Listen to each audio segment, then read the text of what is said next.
Take a look at this diagram. On one side, we have a computer out on the internet, and on the other, a computer sitting inside a home network. The goal is simple. From anywhere in the world, as long as we have an internet connection, we want to be able to access and control that home computer as if we were right in front of it. In this video, I'll show you exactly how to make that happen. First, on the home computer, we need to enable Remote Desktop. This feature allows the computer to accept remote connections. Without it, we won't be able to access the computer over the internet, even if everything else is configured correctly. On the Remote tab, check the Allow Remote Connections to this computer option. This will allow the computer to accept incoming remote desktop connections.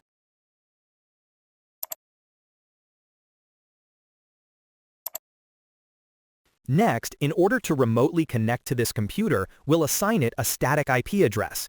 This ensures that the computer always uses the same local network address, preventing it from changing after a reboot or when the router assigns a new IP address. To assign a static IP address to the computer, first open Control Panel. From here, we'll navigate to the network settings and configure the IP address for this computer.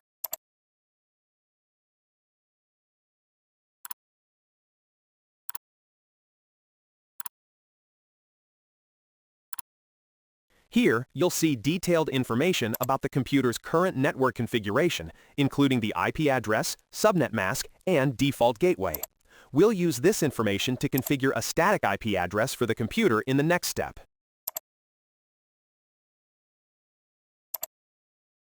Here, assign any IP address you prefer, as long as it's on the same network as your router and isn't already being used by another device. This ensures that the computer always keeps the same address, making it easier to configure remote desktop access over the internet.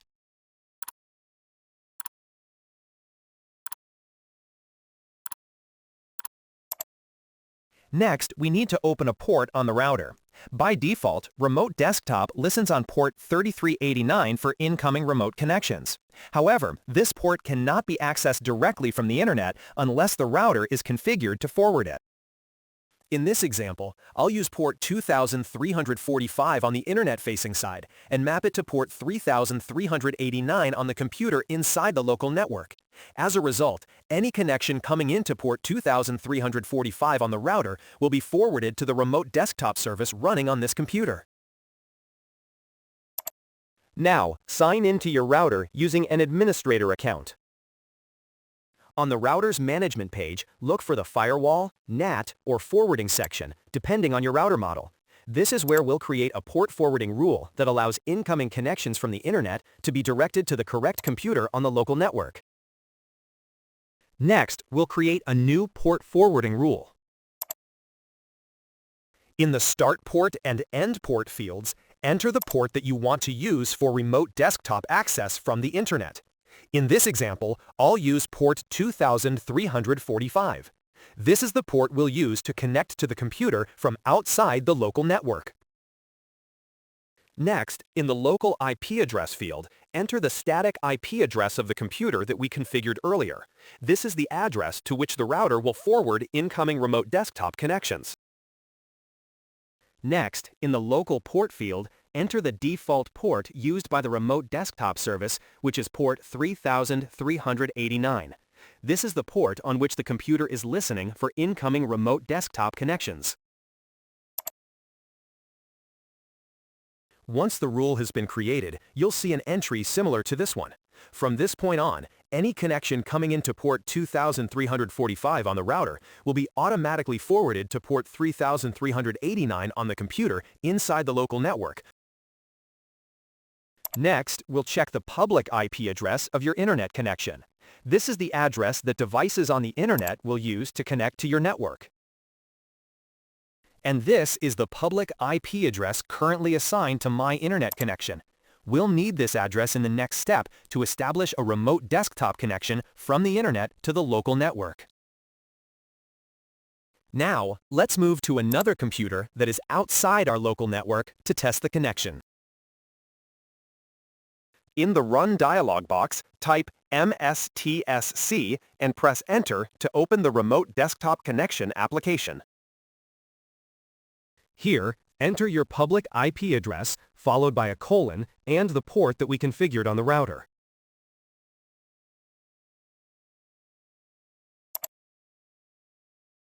Next, enter the username and password of the Windows account on the home computer.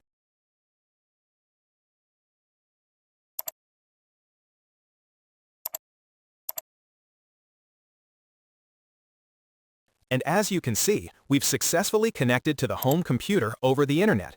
From here, we can use applications, access files, and work on this computer almost exactly as if we were sitting right in front of it.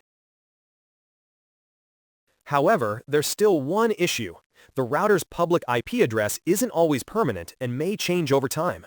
When that happens, the old address will no longer work.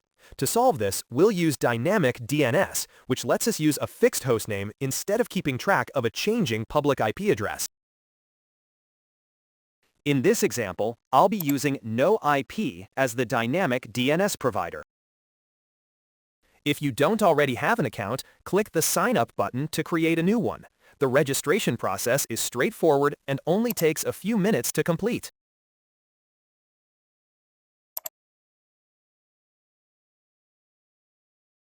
With NoIP, you can register a free Dynamic DNS hostname. However, the free plan requires you to renew it every 30 days to keep the hostname active. Now, let's create a new Dynamic DNS hostname.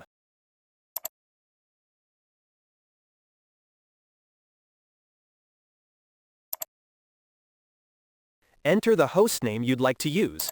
Of course, it must not already be registered by someone else, so you may need to try a few different names until you find one that's available. Next, choose the domain suffix you'd like to use. NoIP provides several free domain endings, so you can pick the one that best suits your needs. For the IP address field, NoIP will usually populate it automatically with your current public IP address.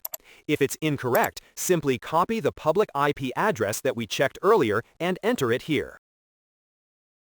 Finally, click the Create button to create your Dynamic DNS hostname. Once it's created, we can use this hostname instead of the public IP address for remote access. However, to ensure this hostname continues to work whenever the public IP address changes, we need to configure Dynamic DNS on the router. On your router, look for the Dynamic DNS, ddns, or Internet Settings section, depending on your router model. Here, enter the NoIP account information you used during registration, including your username, password, and the Dynamic DNS hostname that we just created. Once the configuration is complete, the router will automatically synchronize its current public IP address with NoIP. To verify the configuration, open Command Prompt by typing CMD in the Run dialog. Next, use the ping command followed by the hostname that you just created. If everything is configured correctly, the hostname should resolve to your current public IP address. Now, close the current remote desktop session. Next, we'll try connecting again, but this time we'll use the Dynamic DNS hostname instead of the public IP address. Here, instead of entering the public IP address, enter the Dynamic DNS hostname that you just created.